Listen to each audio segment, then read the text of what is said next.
Всем привет, добро пожаловать ко мне на канал. Меня зовут Виктория. Друзья, сегодня я вам расскажу, конечно же, про ароматы. Сначала не забудьте подписаться на мой телеграм-канал, там происходит много интересного, когда я не здесь на YouTube. Про жизнь в Испании, про котиков, кто любит котиков, про парфюмы, конечно, про новинки или про то, что я вот потестила и сразу же с вами делюсь. Про парфюм дня мы делимся друг с другом. И сначала будет болталка небольшая, поэтому кому именно про парфюм сейчас интересно, то переключайтесь по тайм-кодам. Я пока не забыла, если будете что-то заказывать на рандеву, то вот мой промокод, он дает 10% скидки и суммируется со всеми акциями и скидками, которые сейчас действуют на сайте. Я обожаю там отливанты. Они просто выглядят как полноценные travel-версии.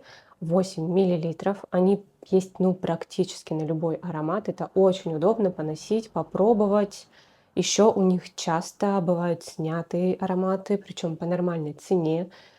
Бывают у снятых ароматов точно так же отливанты. Это вообще редкость. Ну и, конечно, сэмплы тоже там. Ну вот тут, мне кажется, вообще на все есть в рандеву. А я вам расскажу интересную историю из жизни, и это связано с хейтерами. У меня одно видео залетело в рекомендации, и, как обычно, если видео в рекомендации, то жди каких-то неадекватных людей, которые называются хейтеры.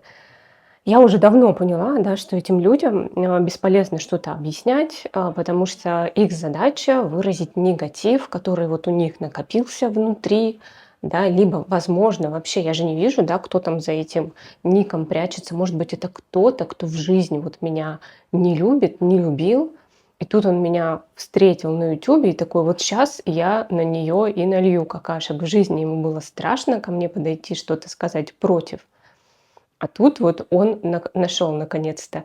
Ну, я не знаю, да, я просто же не знаю, кто там находится. То есть, если, допустим, в инсте еще можно на страничку зайти, да, в телеграме, ну, там тоже можно просто, да, даже без фотки быть. Но вот здесь вообще полная анонимность, и люди могут вот позволить себе, да, вылить все. Даже не буду. У меня есть психологический портрет, черты характера, которые присущи любому хейтеру. То есть я понимаю, что человек с определенным складом, обязательным характера будет это делать. Да? Не каждый. Большинство людей, которых я знаю, которые в моем окружении, чаще всего даже не читают комментарии, а уж не то, что их оставляют. Мой муж, например, он вообще не читает комментарии, а уж чтобы он оставил их, никогда. Даже просто лайк поставить, это прям ему надо сказать. Я, конечно, про свои видео. Вот, ладно, не об этом сейчас. У меня была история интересная в жизни. Я ходила в театральную студию. И вы знаете, у меня вот такое отношение ко всем либо нейтральное, да, либо если мне человек чем-то не нравится, я стараюсь с ним вообще не общаться, не пересекаться. И я всегда пытаюсь разобраться, а что у меня так в этом человеке триггернуло. Обычно это хороший материал для роста психологического. Ну, то есть, если меня кто-то там бесит, надо понять, какая черта характера. Может быть, он отражает мне что-то мое, да, вот я в себе не принимаю, и в нем меня это бесит. Или, например, еще бывает, когда ты не можешь себе позволить какое-то поведение, да, а человек это делает, и он тебя этим бесит. Ты думаешь, ну как так? Я вот себя там в тисках держу, не позволяю себе, а он, посмотрите, как расслабился, делает, что хочет. И он начинает этим бесить. И это отличная вообще такая темная зона, не темная, называется теневая зона, которая вот именно точка роста. Поэтому я стараюсь анализировать. И обычно, когда если это вот этот случай, то просто отпускает, и к этому человеку начинаешь даже хорошо относиться. Ну, или, по крайней мере, он уходит тоже вот в нейтральный такой, категорию нейтральных людей, с которыми может дальше получиться хорошие отношения, либо, ну, вообще, просто разойдетесь. Вот. Бывает еще просто человек, нарушает границы, либо он, чем-то потенциально опасен, да, ты, бывает такое, человека чувствуешь, что-то неприятное, его какой-то мотив неприятный. И тоже вот у меня есть такое, что я стараюсь просто отгородиться от человека. Вот и все, в принципе. Но есть люди, да, которые считают, что если кто-то их бесит, то это вот не их проблема, а проблема того человека, который их бесит. И однажды у меня был случай вот в этой театральной студии, у меня была там девочка, я к ней, кстати, относилась хорошо, она мне нравилась, я с ней не общалась близко, но она была из категории нейтральных людей, с которыми я в теории могла бы подружиться. Но я замечала какое-то ее странное ко мне отношение, мне было непонятно. Но я думаю, ну ладно, ну, то есть я просто не обращала внимания, у меня были другие задачи в театральной студии, я училась, меня это все очень увлекало, то есть мне главное было дело, и я с людьми взаимодействовала так, чтобы мы эффективно выполняли наши задачи. И я училась, и это было для меня самое важное. Но спустя, потом эта девочка ушла из театральной студии, она уехала на Бали и приезжала в гости где-то через год или через полтора и позвала меня с ней встретиться. Для меня это даже не было вот прям сильно удивительно. Я же говорю, она мне нравилась, я понимала, что вот она хороший человек, что с ней, в принципе, можно дружить. Она не предаст, не обманет. Она немножечко такая, ну, не мягкая, да, довольно категоричная, но часто я с такими людьми тоже схожусь, если, да, у нас схожие ценности. Вот, и поэтому меня не особо это и как-то удивило. И вот мы с ней встретились, и она там спрашивала про мою учебу, я уже на режиссера училась. И она мне призналась, что, оказывается, они вместе с Наташкой, я, кстати, так и не выяснила, какая именно Наташка. Я потом поняла, что у нее было две подружки там в театральной студии Наташки, и какая из них, я так и не выяснила. И, в общем, они мне очень завидовали, оказывается. И они как-то, вот она говорит, что-то они там, я не знаю, что они делали, может, обсуждали меня за спиной, я не знаю. Я, в общем, особо не обращала внимания. Вот.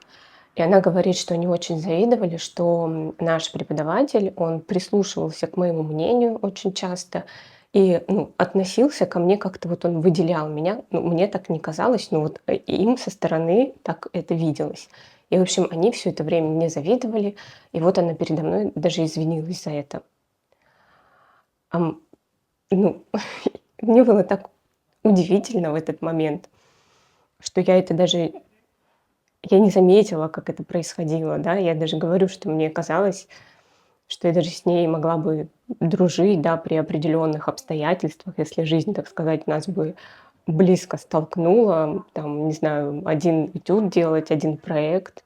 И я была просто поражена этим. И понимаю, что, возможно, есть такие люди в моей жизни. Я даже не обращала внимания. Вот сейчас они нашли меня на "Ютубе" и с радостью хейтят.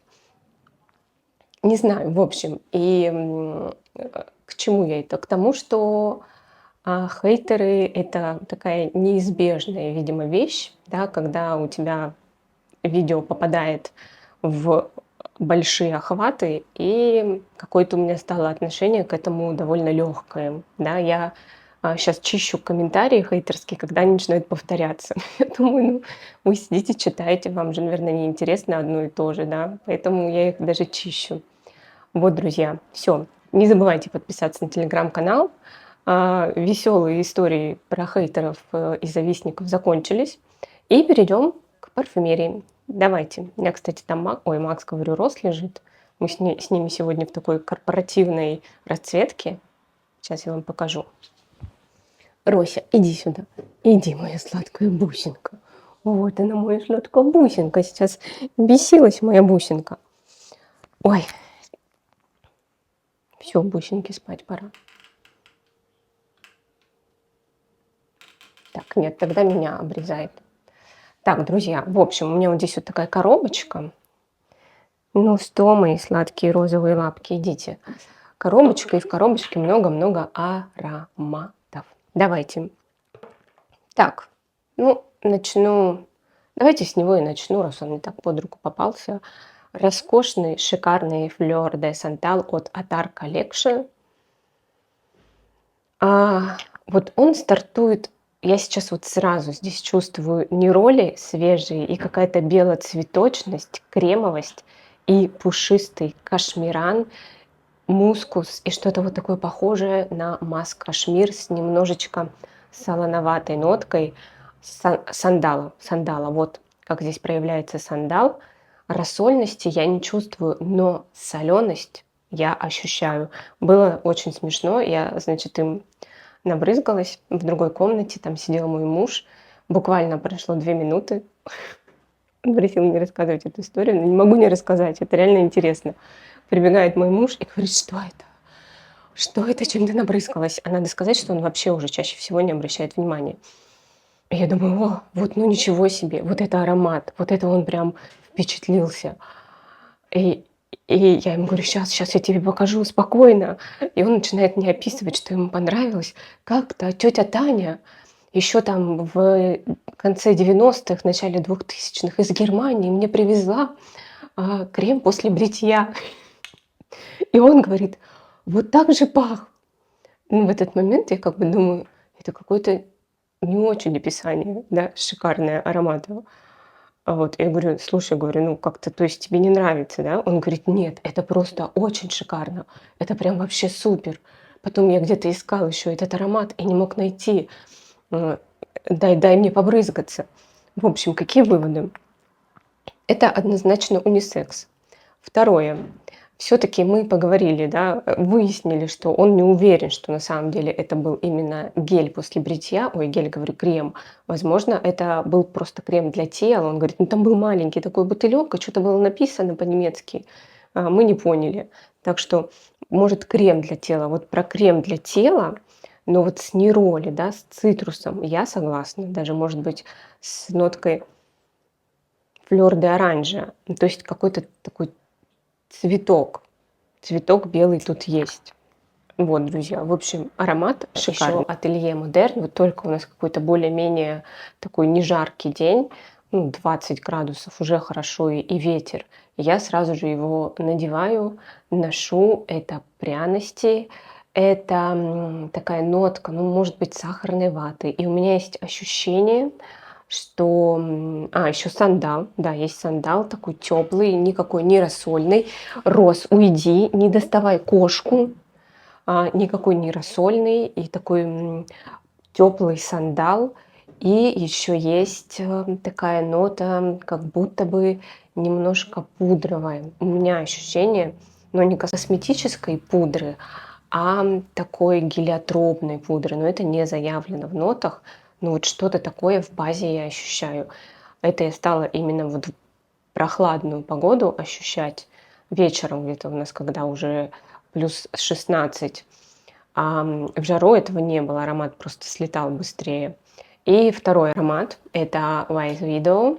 Этот аромат, этот шлейф часто у нас дома, потому что этот аромат носит мой муж. Но я не скажу, что это именно мужской. Нет, это пряный, теплый, тягучий. Такой, я чувствую тут кофейные нотки, сливочность, гвоздику в смысле пряности и анис. Очень хорошо ощущаю. И как будто бы есть немножко такая древесность или каким-то оттенком. Ну вот кожи я не чувствую. Говорят про чернослив, да, многие. Ну вот знаю про чернослив, да, я могу найти эту ноту, но изначально я его тут не ощущала. Может, потому что я его не люблю, не часто его где-то обоняю, может, поэтому. Вот, и мне кажется, аромат лучше для горячей кожи, потому что на мне очень долго звучит анис и гвоздика, и они заглушают вообще все. А вот на моем муже с горячей кожей открывается просто шедеврально. Вот с него я прям этот аромат люблю. Но вот сама бы я его не смогла носить. Даже капелька на мне вот очень долго звучит этим анисом.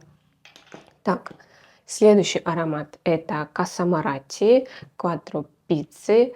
Чем больше ношу этот аромат, тем больше в него влюбляюсь. Сейчас для меня это такая сексуальная тубероза в каком-то сливочно-кокосовом десерте. Она как будто бы прям даже не десерте, не так, какой-то топпинг или такой сливочно-кокосовый соус. Ну, то есть кокос здесь сладкий, кокосовое масло сладкое, такое десертное, да, это не кокосовое масло для тела, а именно сладкое, и в нем как будто утопает тубероза. Какой-то экзотический, десерт. Ну, не сказать, чтобы это прям гурманика, но но у меня почему-то прям сглатывается слюна. Очень-очень классный аромат. Я когда его получила, мне было сложно его даже как-то на ноты раскладывать. Я практически не чувствовала кокос, а вот потом со временем, может, аромат как-то настаивается. Ну, я вот прям чувствую его таким цельным. Мне очень нравится. И зелень. Тут есть зеленая нота, которая не дает ему стать таким очень приторным.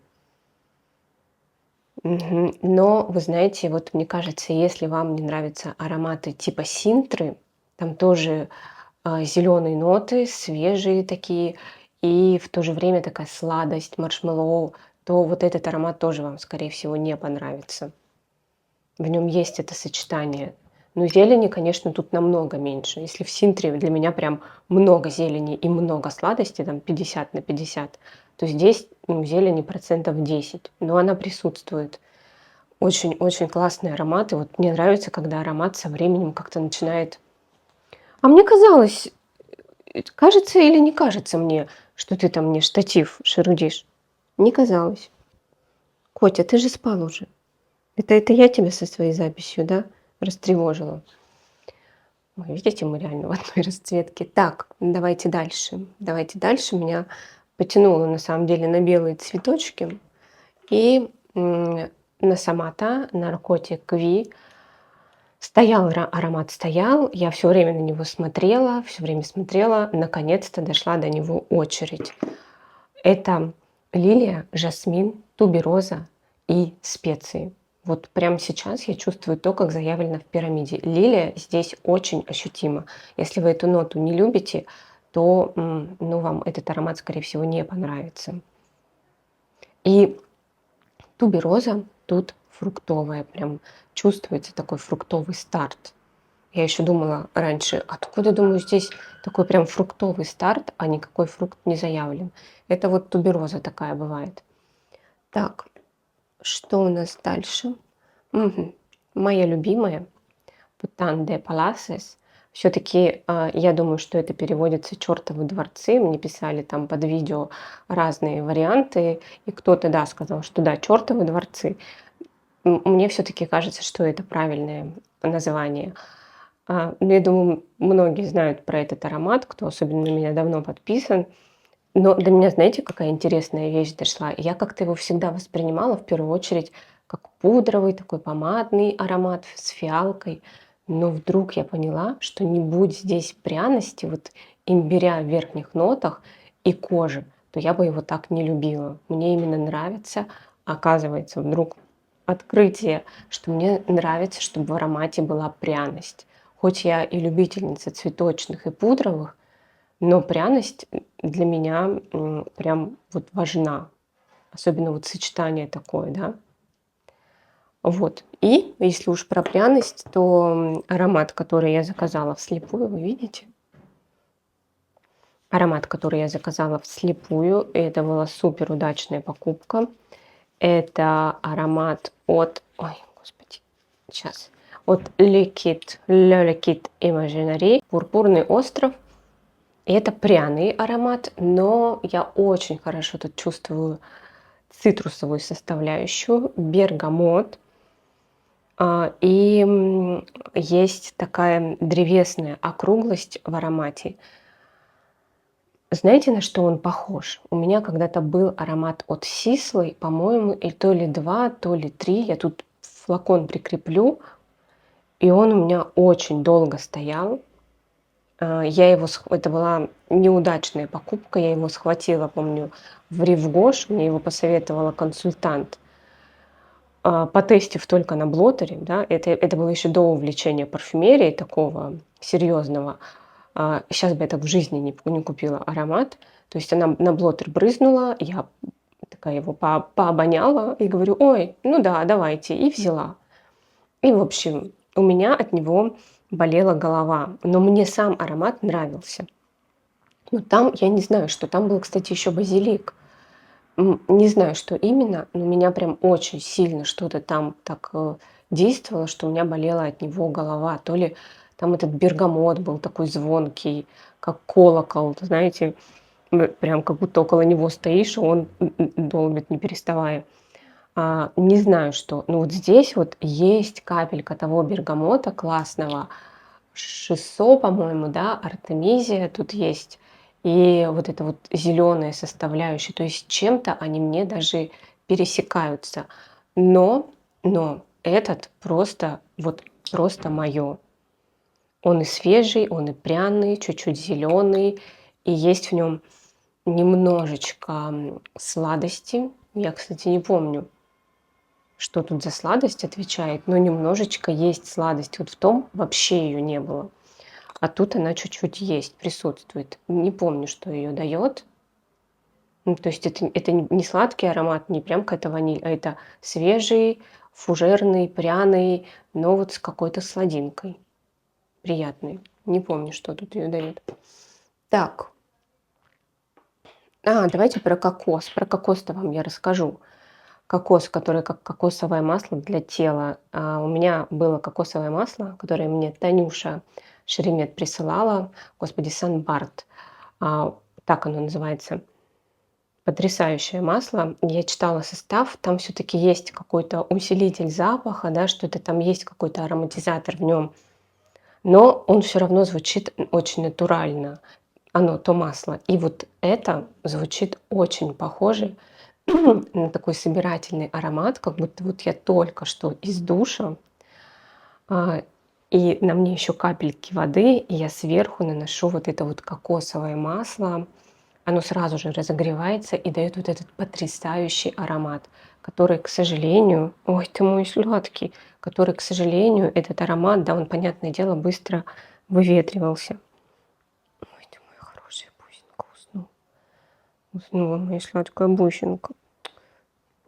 Убаюкивала я его, убаюкала точнее. Вот, и здесь вот этот как будто бы продлевается, вот этот аромат, и для меня он ассоциируется с чистотой, с ухоженностью, да, как будто ты только что вышла из спа. Вот такой вот аромат. Так, мне кажется, это самый шикарный кокос в парфюмерии. Не побоюсь этого слова. Так, так, так. Давайте. Tom Ford Vacuum Fabulous. Это аромат для тех, кто любит лаванду. Здесь много лаванды, но стартует все шалфей. В общем, тут пряный такой старт, немножечко, да, с ментоловостью какой-то такой, холодинкой. Здесь ощущение, что и сухая лаванда есть, и лавандовые поля цветущие, и кожа. Кожа тоже хорошо ощущается. Он очень, ну это Том Форд. Хочу сказать, он очень дорого звучит, но это Том Форд, как может быть иначе. И, кстати, ваниль тут есть. Ваниль, по-моему, мадагаскарская, ну, то есть такая с горчинкой. Так, так, так. Вот, сама мне в руку прыгнула. Том Форд, черная орхидея. Это туалетная вода, новенькая, которая здесь. Мне, кстати, я думала сегодня, какой аромат надеть. Я прочитала комментарии у меня, и мне подписчица написала, что она тоже купила этот аромат, что ей очень нравится в нем слива. И правда, в нем ощутимо слива, причем ее довольно много, и именно эта слива делает аромат более легкий по сравнению с парфюмерной водой. Еще тут цитрусы сверху, тут, по-моему, бергамот, и он тоже добавляет свежести. Но, конечно, остается орхидея, такая шоколадная, шоколадные трюфели здесь есть. Я еще чувствую, как будто бы такой сливочный шоколадный пломбир, какая-то сливочность в аромате есть. Но он не такой густой, как парфюмерная вода. И мне нравится, что его можно носить вот всегда, везде. Он средний шлейф имеет, он такой ненавязчивый, не густой, не очень громкий, но стойкий. Вот на мне держится целый день. Вот я поэтому купила туалетную, потому что парфюмерная у меня была в пробнике, в сэмпле, и я его просто очень редко надевала. Я понимала, что это очень редкий случай, куда я могу его надеть. И только это меня останавливало от покупки. Возможно, если бы закончился сэмпл, еще бы не выпустили туалетную воду. Возможно, я бы даже купила парфюмерную, потому что сам аромат шикарный, сексуальный, такой манящий, соблазнительный. Так, дальше давайте Лэн Клинк. У меня тут в travel версии Сикуши номер 7. Тоже густой аромат, тягучий, такой здесь малиновое варенье и кожа есть. И кожа. Боже мой, малышек мой. Вот. И кожа, и это все очень так как-то сделано, да, необычно. Вот по нотам я даже думала, что это будет похоже на новую Лавиа Бель, которая эликсир. Но нет, вот совершенно два разных аромата, разное звучание. И я тут чувствую, это кожа заявлена, но я это чувствую как такую нотку уда, но очень приглушенного, округлого и где-то там очень далеко. Вот так вот я чувствую. И малину, вот если бы я не знала, что это малина, да, то я бы могла ее даже принять за какие-то сухофрукты. Но аромат очень необычный. По описанию его можно с какими-то еще сравнить, да, но вот для меня он вообще ни на что не похож. Я все жду, когда похолодает прям хорошо. Моя сладкая, ты еще замурчал. Я все жду, когда прям похолодает вот так хорошо, чтобы... сейчас вам покажу котик. Чтобы носить этот аромат, потому что мне кажется, что в прохладу он еще лучше откроется. Сейчас мы меня обрезали. Сейчас я чуть-чуть отодвинусь, чтобы мы все сюда влезли. Так, сейчас эти хейтеры, которые меня хейтят за кота, уже пошли писать комментарии, что убери кота. Так, давайте дальше. Вспомнили про хейтеров, все, уделили им внимание. Дальше Sly Jones Lab. Это Sweet Lure, сладкая приманка. Обожаю этот аромат. Понятное дело, что мне нравятся ноты, как это сделано, но я еще его обожаю за то, что могу тоже носить где хочу, когда хочу, без ограничений, не думая о том, что вот кому-то там сейчас я буду перекрывать кислород. Нет. Средний шлейф, хорошая стойкость. Это в шлейфе, это для меня вот крем-брюле с вот этой корочкой сахарной, сливочностью. Тут есть в базе, вот я это почему-то чувствую ближе к базе, то, что остается на коже, такая гелиотропная пудра. Очень классный аромат, соответствующий своему названию. Сладкая приманка. Так, что дальше? Что еще хотела показать? Давайте, что я не показала. Еще один travel. Это travel. Еще один travel. Это I'm the Cure от, опять же, Le Liquide Imaginary. Пряности, но здесь как будто бы сразу же с пряностями чувствуется какая-то такая, я не помню, что тут, но мне чувствуется как будто чабрец или какая-то ментоловая такая нотка. И тут есть как будто цитрусовая какая-то газировка. Вот он в то же время пряный и за счет этого чуть-чуть теплый и свежий за счет этой цитрусовой газировки. Может, типа дюшес, крем-сода, не знаю что. Но вот за счет этого этот аромат универсальный, и он хорошо, как в жару был, так и уже в более прохладное время он тоже хорош. Так, еще один шикарный аромат Мюглер, мой первый и единственный пока Мюглер. Это Alien, пришелец. Это жасмин, это такой бергамот, свежий в начале. И вот он очень яркий, очень такой прям Рося. Иди сюда, иди ко мне. Вот ты либо спишь, либо пытаешься что-нибудь разнести, да? Давай еще поспим чуть-чуть. Сейчас я дозапишу видео и все, и будем с тобой вместе разносить что-нибудь в квартире, да? Выберем что-нибудь, что можно разнести, и разнесем вместе, да? Так вот, друзья, в общем, это бергамот такой свежий, яркий в начале. Это жасмин, он тоже яркий. Не сказать, что вот он прям натуральный, да, он слишком яркий для натурального, но звучит вот то, как он должен звучать. Это именно то, что вот я чувствую здесь на улицах Испании, когда жасмин в самом своем цвету, самый такой настоящий жасминовый. И кашмирановая база, она этот аромат немножко смягчает и делает его более округлым. Мне очень нравится именно туалетная вода. Я подчеркиваю, это туалетная, парфюмерная.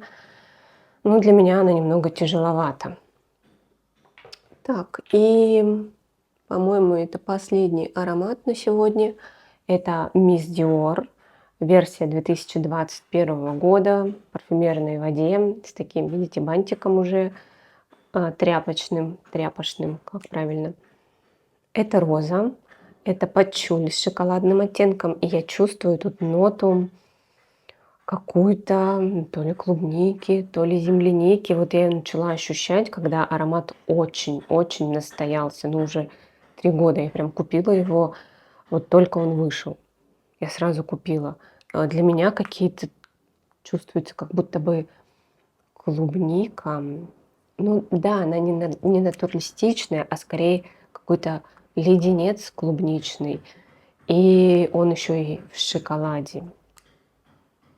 Шоколад тут чувствуется немножечко, не сильно.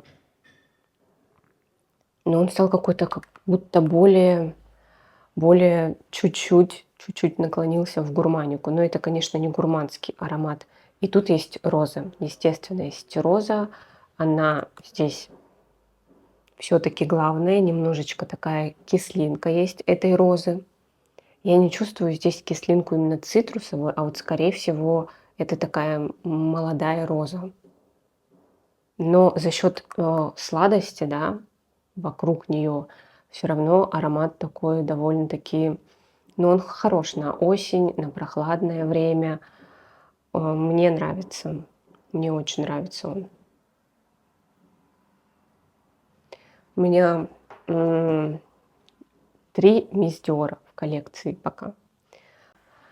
Друзья, спасибо, что вы были с нами, что посмотрели это видео до конца. Обязательно подпишитесь на канал, на телеграм-канал. Там происходит много всего интересного. Я благодарна вам, что вы провели это время с нами. Еще раз, да, вам скажу. Все, всем спасибо, всех целую, обнимаю, всем пока-пока.